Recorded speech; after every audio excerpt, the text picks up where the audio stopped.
the Hollow Man series, and Frank from Fridays with Frank Fiore. Frank, how are you? And you know what? We should record our sessions because we come up with gold when we talk. But our topic today is AI. Why are there so many people? It's almost split down the middle. Either you're so pro AI or you hate AI.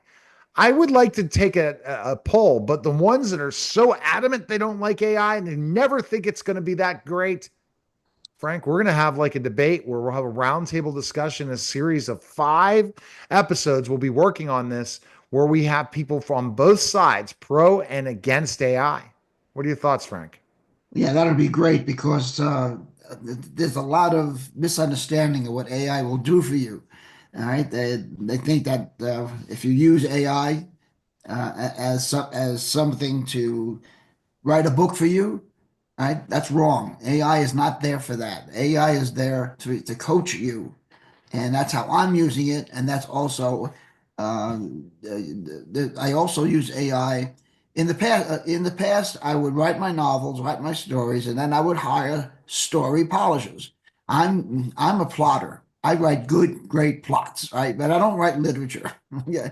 And so I hired in the past for thousands of dollars, right? Story polishers. They were authors, okay? They were good story polishers, and they just made my stories more marketable. Now, I don't need to do that. Now I write my novel and I pass it through AI and their suggestions, they polish the story for me. Now, there's nothing wrong with that. And I'm doing the same thing I would have done, but I'm not paying thousands of dollars for it. Also, I use them also as a coach where I'm saying, okay, I would lay out in chapters. I've already outlined the book. I know exactly what I want to happen, what to happen. That is, say, it's like a wireframe. Okay, I have a plot. I know exactly what's going to happen. So that's my ideas. I wrote that book. I wrote that plot. All right. And then I would use AI as a coach and say, okay, here are the elements. Here's what I want to see happen. Want to do knit them together and give me a narrative. And I get accepting a narrative and I say, no, I want this better. No, I want that better. I want this better. So we have an interactive discussion with the AI agent.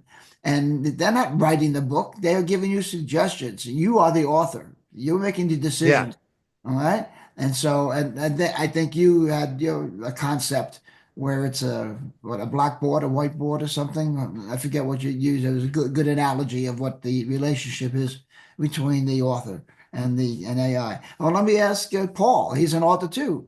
I mean, what are your views on this, Paul? I think whether you're totally for it or totally against it or in the middle somewhere, I think you as an author need to step back and say to yourself, where do I need help in what I'm doing? How do I need help? And then what's boring? What don't I like to do? Then give that task to AI and let them give you suggestions on here's how I can help you with that. So here, I mean, it's really about a kind of a forward thinking and a big picture kind of a view from me is that how can this help me or hurt me? And then you have to deal with the pros and cons and see this is this is this is helpful for me, but oh, here's the downside, right? So Right. intelligent people want to understand how you want to understand how where AI fits into your world, right? What and I've noticed now, and this is going to be a hard thing, is when do I share AI with others? When do I evangelize AI? When do I shut the hell up? And and this is really what's happening. You could say, oh yeah, my entire team is AI. I don't need a team anymore. You took people off payroll because of AI. That could be one person's thoughts. It's taking jobs. Secondly, oh, come on now. That's like artificial. It's not real. It's not a real person or real ideas and real things. That's another person in the evangelist side, anti-evangelist side. Then the other side is, oh my gosh, I'm so AI. I want to learn. I want you to be my AI evangelist. Here's my take on all this. Uh, if they ask, this is right now. This is like me, someone come and ask me, hey man, what's your political party? What are your political views? And you're like, well, you know what? I'm in the middle. I don't want to go into this stuff because I don't want to offend anyone. AI is becoming that, Frank. I am telling you this because ultimately, also the push of people like Elon Musk, who 60% of the country hates. He's an AI evangelist. So you're seeing it in a different perspective. So I want to get Paul's take on that one. But Frank, I'd love to do a poll and put out there how many people like AI and not like AI. But what are your thoughts, Frank, in this whole thing that it's becoming even a political thing potentially? Well, we can keep this at that kind of higher level, but I think what we ought to do is that we ought to stick with authors, with writing, Oh, we're going to take authors. Yeah, authors and writing. Oh, no doubt. I just wanted to get your and take. how it's being used. And also, this is I would be writing a story and said, "Oh, let me," and I need a scene. So, what a scene looks like? What's the name of the hotel in Dallas? Or what's this? Or what's that? I would have to stop writing, and I would have to go onto Google, right, and ask them a question, and I would get a list of four or five things, and then I got to look at each one. It's time consuming. Okay, but now all I have to do, like for instance, the latest Western I'm writing now, I said, gee, I need some suggestions of a make-believe Western movie, okay? And I could go onto Google and I could say, give me a selection of Western movies and things like that. And then they give you two, three, four, five sites to go to. I just asked AI, right? He said, who I call Malcolm, and he and I have a relationship.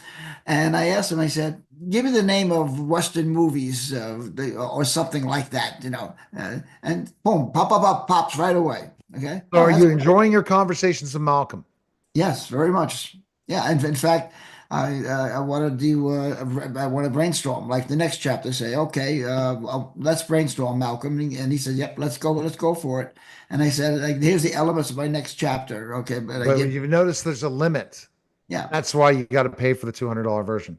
I'm not a sponsor I'll of. pay for the footage. I'll pay for the $25 version or something. Yeah, exactly. And just wait 3 hours and come back. Yeah, but you're in very Paul, how can you evangelize the authors that this is a good assistant? Well, what I use it for really is research. It used to take me hours and hours and hours and days, and now I can say I can ask AI, for example, um, what was the weather like on June 24th, uh, 1730, right? And there you go. They would look it up. The key that I use this AI for is to answer questions about what happened here, when did this happen? Was there a bank heist in Paris in 1912 on this date? And they could give you, if there was, they would give you details on it. So that saves you a lot that saved me a lot of time rather than just asking Google and they give you 35 different pages of Yeah. you. Well, here's the information you look for it yourself. So AI does that for you in a research mode. I mean, for me it's kind of a boring kind of a thing. So I give that to them to say, what was this like? What was Napoleon like when he took his vest off, at night, whatever happened to me. So you can ask it questions and it knows if the information is out there somewhere, and it usually is, that they'll come back with something definite and say, here are your three options, or these are the things that I recommend that you look into deeper detail, and then you can ask another question, go into deeper detail. So, I mean, it very, very much so. Then that takes that off of me so that I can just focus on what I love to do is write. The And true. hardest part of The this research is part of you got to AI, be, go ahead, Paul, go ahead, Frank. One more point before using we, AI for research is just invaluable, and I can't see why any author would resist AI doing research for them. Okay, and using Google and getting 25 selections, and you have to again, go right through it.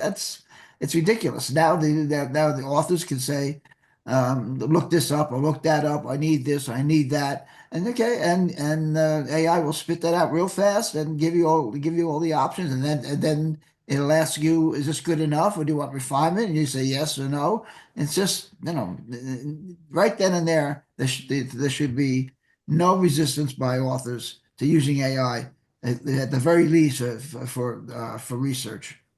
so we're calling out people. If you're anti AI as an author, come on the show. If you're pro AI, come on the show and we'll see how that debate goes.